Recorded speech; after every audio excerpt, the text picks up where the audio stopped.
Good evening मेरे प्यारे बच्चों, नमस्ते, सत श्री अकाल, राम राम, राधे राधे, जय श्री कृष्णा। कैसे हैं सब? आई होप सब बढ़िया होंगे। My name is Aanchal Dhingra, your science expert, and I will be taking your mind map of chapter combustion and flame. बहुत सारे चैप्टर हम ऑलरेडी कर चुके हैं। आज का हमारा टॉपिक रहेगा कंबशन एंड फ्लेम। बेटा इसमें दोनों ही रहेंगे, आपके पास हिंदी इंग्लिश, आपको पता ही है। तो फटाफट से शुरू कर देते हैं। माइंड मैप रिवीजन करते रहो बेटा, क्वेश्चंस इसमें से डायरेक्ट भी आ जाते हैं, ये मैं चीज बार बार कहती हूँ। ठीक है, तो क्वेश्चंस पक्की बात है, जैसे आपने ये देखा ना, तो क्वेश्चन डायरेक्ट उसमें से भी पूछ लेते और आपको याद आ जाएगा कि इसमें क्या लिखा था। ये मेरा एक खुद का एक्सपीरियंस है। माइंड मैप चैप्टर पढ़ने के बाद जब आप माइंड मैप करते हो ना बेटा, तो वही चीजें आपके दिमाग में रह जाती हैं। इसी से ही आप याद कर पाते हो कि आपने चैप्टर में क्या क्या किया था, क्या क्या देखा था। कलर कॉम्बिनेशन से आप पता लगा सकते हो कि कौन सा आपको वर्ड था जो आपको एकदम से स्ट्राइक करेगा कि ये आंसर हो सकता है। ठीक है, तो चलो जल्दी जल्दी शुरू कर देते हैं प्यारे बच्चों। साथ साथ नोट करते रहेंगे। जो भी आपको पीपीटी मिलेगी, पीडीएफ मिलेगी, उसके ऊपर साथ साथ लिख लेना। ठीक है जी, चलो जी स्टार्ट कर देते हैं। तो हमारा जो टॉपिक है कंबशन एंड फ्लेम, तो इसमें बड़े ध्यान से देखना आप, बहुत सारे पार्ट्स रहेंगे। जैसे जैसे बोलूंगी वैसे वैसे चलना है हमें। कंबशन क्या है और फ्लेम क्या है? कंबशन की जब हम बात करें, कंबशन का मतलब है कोई भी सब्सटेंस है, ठीक है, कोई भी सब्सटेंस है जब वो ऑक्सीजन की प्रेजेंस में बर्न होता है। ठीक है, ये क्या कर रहे हैं हम? बर्निंग। तो जब भी हम उसको बर्न करेंगे तो क्या प्रोड्यूस होगा? हमारे पास एनर्जी आएगी और हीट आएगी, है ना। कोई भी वस्तु है, ऑक्सीजन की प्रेजेंस में उसको बर्न किया गया है, जलाया गया है, तो हमारे पास ऊर्जा आएगी और ऊष्मा मिलेगी हमें। ऐसे जो ये प्रक्रिया जो है, ये जो फिनोमिना है, उसको हम क्या बोलते हैं? कंबशन। ठीक है, तो अब हर एक चीज को बड़े अच्छे से देखेंगे। सब्सटेंस जो है वो कौन से तरह के होते हैं? सब्सटेंस दो तरह के होते हैं, कंबस्टिबल और नॉन कंबस्टिबल। और अलग से नाम भी लिखा है, फ्लेमेबल या फिर नॉन फ्लेमेबल। फ्लेमेबल इनफ्लेमेबल एक ही बात होती है ना, तो यहाँ पे मैं लिख सकती हूँ, है ना। तो ये भी हमने लिख दिया। तो कंबस्टिबल और नॉन कंबस्टिबल, ज्वलनशील और जो ज्वलनशील नहीं होते हैं, उनके बारे में हमने यहाँ पे बताया है। सब्सटेंसेस कैसे हैं? Flammable and non flammable, combustible, non combustible. Flammable या इनफ्लेमेबल या फ्लेमेबल या कंबस्टिबल, ये कौन से होते हैं? जो जल्दी से आग पकड़ लेते हैं। ठीक है, तो हमारे पास जो आग कर फायर कैच कर सकते हैं, दे कैन कैच फायर। ठीक है, तो दे कैन बर्न। तो इसमें से हमारे पास अलग से दोबारा से बाइफरकेशन है, आगे डिस्टिंग्विश कर लो।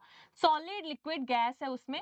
तो ये जो हमारे पास फ्लेमेबल सब्सटेंसेस होते हैं बेटा, वो भी आगे सॉलिड, लिक्विड और गैस में आगे डिवाइड होते हैं। सॉलिड में एग्जांपल क्या है? कोल, फॉसिल फ्यूल है, हमने किया हुआ है।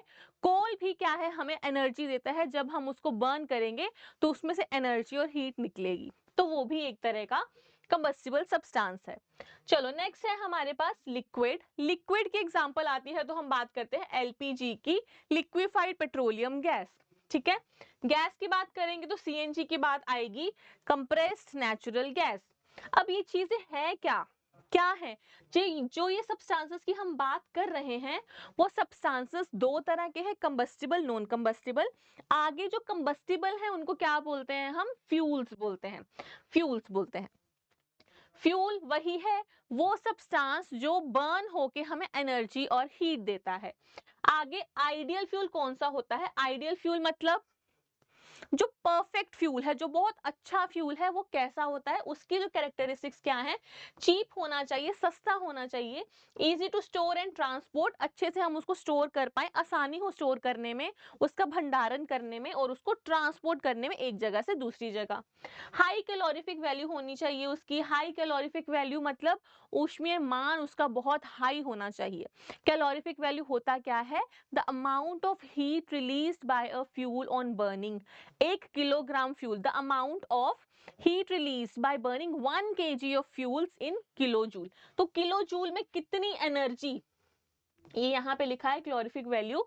कैलोरीफिक वैल्यू कितना अमाउंट ऑफ हीट एनर्जी देगा 1 किलो फ्यूल, कितनी ठीक है, और यहाँ पे हमारे पास फ्यूल है इन केजी, तो कितनी अमाउंट दे रहा है फ्यूल केजी में, अगर हम उसको लेंगे किलो जूल में हमारे पास एनर्जी आएगी। यहाँ पे यूनिट देख लो, यूनिट क्या है हमारे पास, किलो जूल पर केजी। तो आपको अगर क्वेश्चन आता है, आपने ऊपर क्या लेना है, कितनी एनर्जी रिलीज हुई है, डिनोमिनेटर में क्या लेना है, कितना फ्यूल आपने लिया है किलोग्राम में। ठीक है, तो ये बात आप याद रखोगे, किलो जूल अपॉन केजी। और एक छोटा सा टेबल भी दिया है आपके एनसीईआरटी वाला, जहां पे कैलोरीफिक वैल्यू हर उसकी दी हुई है, ये भी आपको करना है। ठीक है, तो सब्सटेंस वाला सारा पार्ट होता है क्लियर। फिर मॉडरेट इग्निशन टेम्परेचर भी होना चाहिए हमारे पास। मॉडरेट इग्निशन टेम्परेचर मतलब इग्निशन टेम्परेचर क्या किया था हमने, सबसे कम जो है कितना तापमान उसको चाहिए बर्न होने के लिए, फायर कैच करने के लिए, the minimum amount of temperature required to catch the fire. ठीक है, तो वो होता है हमारे पास इग्निशन टेम्परेचर। तो यहाँ पे डेफिनेशन भी लिखी है मैंने छोटी सी। इग्निशन टेम्परेचर क्या है, lowest temperature at which the substance catch fire. ठीक है, तो सब्सटेंस के बारे में सारी चीजें यहाँ पे क्लियर होती हैं। फिर आती है बात ऑक्सीजन की। अगर हम एक्सेस सप्लाई देते हैं ऑक्सीजन की, तो क्या होगा, कंप्लीट कंबशन होगी, पूरी तरह से उसको वो बर्न हो जाएगा, कंबस्टिबल है सब्सटेंस। तो अगर एक्सेस सप्लाई ऑफ ऑक्सीजन दे रहे हैं, तो ऑक्सीजन देंगे तो कंप्लीट कंबशन होगी हमारे पास। कंप्लीट कंबशन होने से क्या बनता है, कार्बन डाइऑक्साइड बनती है। कार्बन डाइऑक्साइड कैसी गैस है, ग्रीन हाउस गैस है। अगर ज्यादा बढ़ेगी तो क्या कॉज करेगी, ग्लोबल वार्मिंग, है ना। चलो, अगर तो है हमारे पास लिमिटेड सप्लाई, कम सप्लाई है ऑक्सीजन की, तो इनकम्प्लीट कंबशन होगी, पूरी तरह से सब्सटेंस कंबस्ट नहीं हो पाएगा। ऐसा क्यों है, क्योंकि बेटा ऑक्सीजन तो चाहिए ना बर्न होने के लिए। आपने ऑक्सीजन थोड़ी सी दी उसको, लिमिटेड सप्लाई दी, तो कुछ टाइम तक वो जलेगा जब तक ऑक्सीजन है उसमें, और जैसे ही ऑक्सीजन खत्म होगी बर्निंग भी खत्म हो जाएगी, कंप्लीट कंबशन हो नहीं पाएगी। तो क्या बनेगा, प्रोड्यूसेस कार्बन मोनोऑक्साइड। कैसी गैस है, टॉक्सिक गैस है। और आपको भी पता है कि अंगीठी बंद कमरे में चला के नहीं सोना चाहिए, क्योंकि ऑक्सीजन की मात्रा ना एक फिक्स हो जाती है। ठीक है, तो कार्बन मोनोऑक्साइड बनेगी जो बहुत ही खतरनाक है हमारे लिए, उससे डेथ भी हो सकती है, टॉक्सिक गैस है, लीथल गैस है। ओके, तो कंबशन एंड फ्लेम में देखो बहुत सारे सब्सटेंसेस ऐसे भी है, मैंने इमेज इसीलिए दी है, बहुत सारे रंग भी आपको दिख रहे होंगे, जब वो जलते हैं तो अलग अलग कलर्स भी देते हैं। तो ये सारी बात हम किसके लिए रिलेटेड कर रहे हैं, हम अभी तक कंबशन के रिलेटेड। कंबशन के टाइप्स कौन कौन सी हैं, एक्सप्लोसिव है, रैपिड है और स्पॉन्टेनियस है ना। एक्सप्लोसिव में कौन सा है, एक्सप्लोसिव वो रिएक्शंस होती हैं, वो कंबशन होती है, वो ज्वलनशील पदार्थ होते हैं जो जो आग लगने पर क्या है, हीट, लाइट और साउंड प्रोड्यूस करें। इनमें क्या है, एक्सटर्नल सोर्स चाहिए होता है। एक्सटर्नल सोर्स का मतलब क्या है, बाहर से कुछ हम लेके आएंगे, टेम्परेचर इंक्रीज करेंगे इनका, और या फिर इसको आग लगाएंगे तो बहुत ज्यादा क्या है, ये आवाज देंगे, लाइट देंगे और हीट देंगे, एनर्जी देंगे, है ना। जैसे कि पटाखे, तो उसमें आप क्या करते हो, उसको आप माचिस से जलाते हो ना पहले, तो आप एक्सटर्नल सोर्स यूज कर रहे हो, पड़े पड़े तो फूट नहीं रहे हैं, तो वही केस है। सेकंड है हमारे पास रैपिड कंबशन। रैपिड कंबशन में क्या होता है, बहुत तेज होने वाली, तीव्र गति से होने वाली जो है कंबशन वो होती है। तो यहाँ पे फर्स्ट क्या है, फास्ट, बहुत फास्ट होती है। एक बार जब उसको इग्निशन टेम्परेचर मिल गया, ठीक है, उसको अपना इग्निशन टेम्परेचर मिल गया, तो वो बहुत तेजी से होती है, वो होती है हमारे पास रैपिड। स्पॉन्टेनियस रिएक्शंस वो होती हैं बेटा जो अपने आप होती हैं, उसमें एक्सटर्नल सोर्स नहीं चाहिए। इसमें भी देखो एक्सटर्नल सोर्स चाहिए, ठीक है, उसका इग्निशन टेम्परेचर लाने के लिए एक्सटर्नल सोर्स चाहिए। स्पॉन्टेनियस रिएक्शन में अपने आप होती हैं और इसमें कोई एक्सटर्नल सोर्स नहीं चाहिए। तो बेटा एक बहुत अच्छी एग्जांपल है, रैपिड कंबशन में क्या होता है हमारे पास, रेड फोस्फोरस। आप इसके लिए ना थोड़ा सा इसको इग्निशन टेम्परेचर उसको अचीव कराने के लिए एक्सटर्नल सोर्स देना पड़ता है, पर जैसे ही वो आग पकड़ता है ना, बहुत तेज तेज तेज कंबशन होती है इसकी। ठीक है, और जब हम बात करेंगे स्पॉन्टेनियस की, इस वाली कैटेगरी में आएगा व्हाइट फोस्फोरस। क्यों, क्योंकि इसका टेम्परेचर, इग्निशन टेम्परेचर ना बहुत कम होता है, रूम टेम्परेचर जितना होता है, वो खुद ब खुद ही आग पकड़ लेता है, रूम पे लेके आओगे तो कोई एक्सटर्नल सोर्स नहीं चाहिए। ठीक है, ये सारा ही पार्ट बेटा, ये वाला पार्ट, ये वाला पार्ट, ये वाला पार्ट कंबशन का पार्ट है। और हीट अगर ज्यादा बढ़ेगी तो क्या होगा? Global warming. किसकी वजह से हो रही है? कार्बन डाइऑक्साइड की वजह से। ठीक है, तो ये सारी एक डेफिनेशन से हर एक जो वर्ड है उसकी आगे बाइफरकेशन है, देखो कितना बढ़िया है ना। फिर आ जाओ फ्लेम पे। फ्लेम क्या होता है? वो visible hot gaseous part of the fire है, जो हमें दिख रहा है, बहुत ही हॉट पार्ट है। 3 जोन्स होते हैं कैंडल के, आपको ये देखो कैंडल बनाई है, तो कैंडल में हमारे पास कौन कौन से जोन है? आउटर मोस्ट जोन है, मिडिल जोन है और इनर मोस्ट जोन है। आउटर मोस्ट जोन कैसा होता है? ब्लू कलर का होता है। हॉटेस्ट जोन है, टेम्परेचर कितना होता है? 1400 डिग्री। और इस केस में कंप्लीट कंबशन होती है आउटर मोस्ट जो ब्लू कलर का होता है, तो इसको हम क्या बोलते हैं? नॉन लुमिनस जोन भी बोलते हैं। ठीक है, ये वाला नॉन लुमिनस जोन भी होता है। ठीक है, नॉन लुमिनस जोन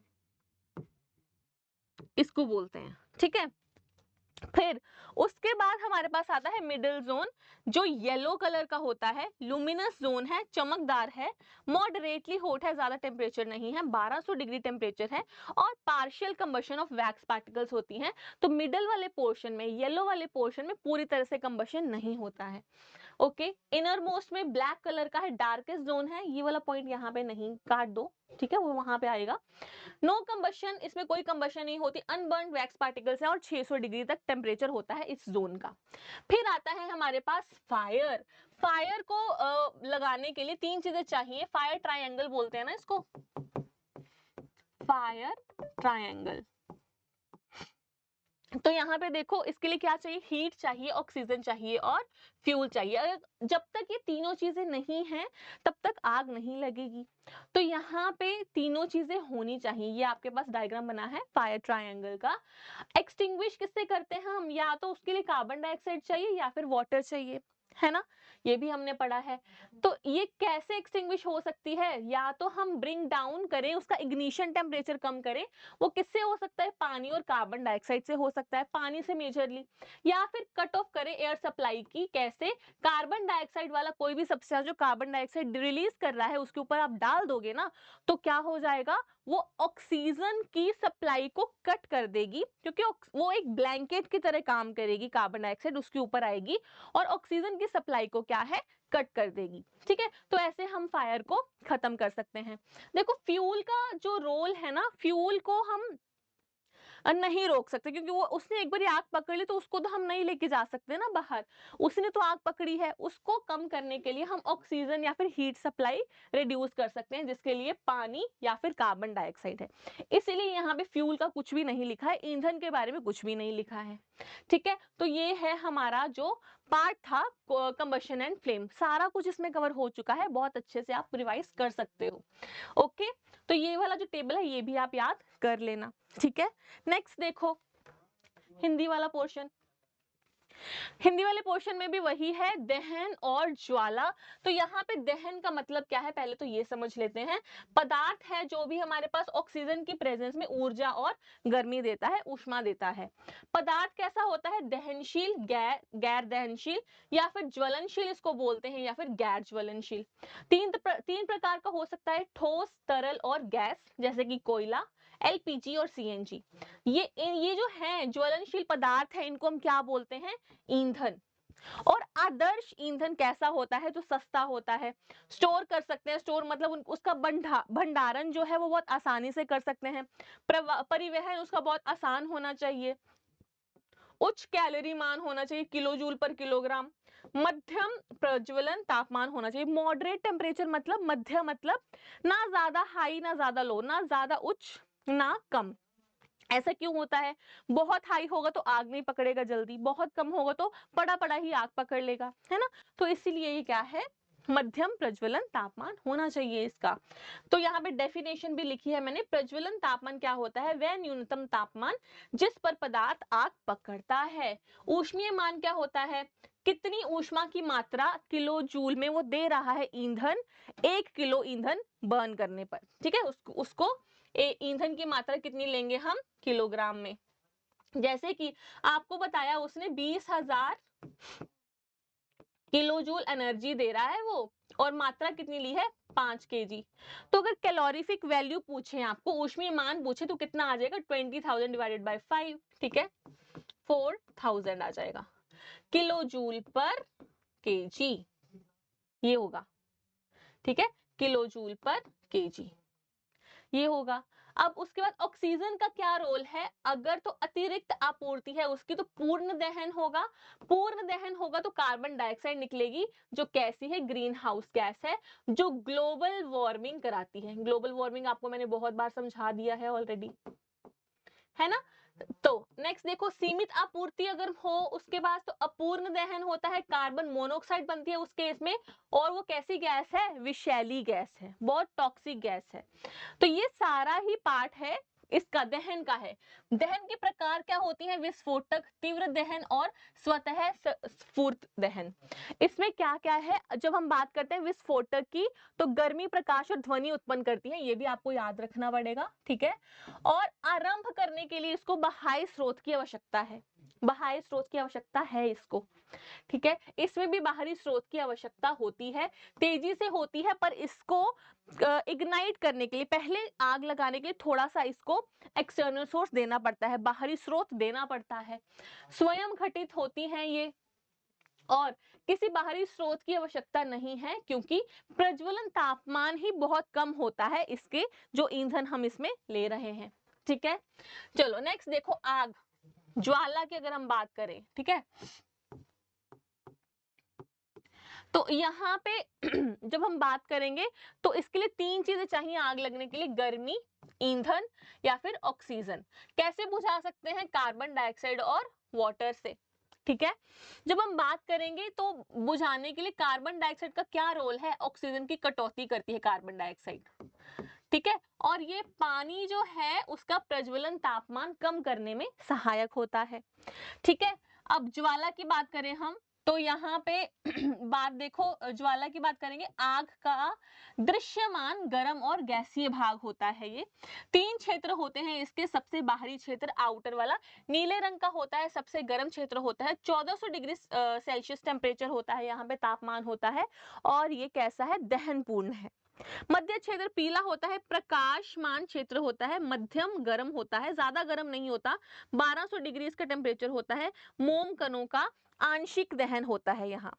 फिर लास्ट में काला है, सबसे अंधेरा क्षेत्र है, गैर चमकीला है, ये भी आपका ना गैर चमकीला होता है, पर जब आपको पूछा जाए ना तो आपने इसी को ही गैर चमकीला बताना है इसको, ठीक है। तो ये यहाँ से काट के यहाँ पे आप शिफ्ट कर सकते हो, कोई दहन नहीं होता यहाँ पे, बिना जले मोम के कण होते हैं यहाँ पे, और 600 डिग्री तापमान होता है यहाँ पे।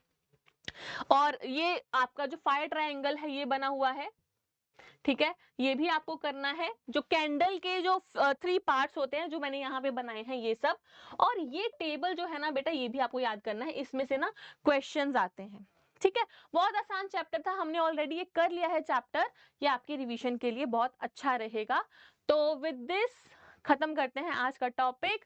Bye bye, take care, have a great day ahead. पढ़ते रहो, आगे बढ़ते रहो और खुश रहो। बाय।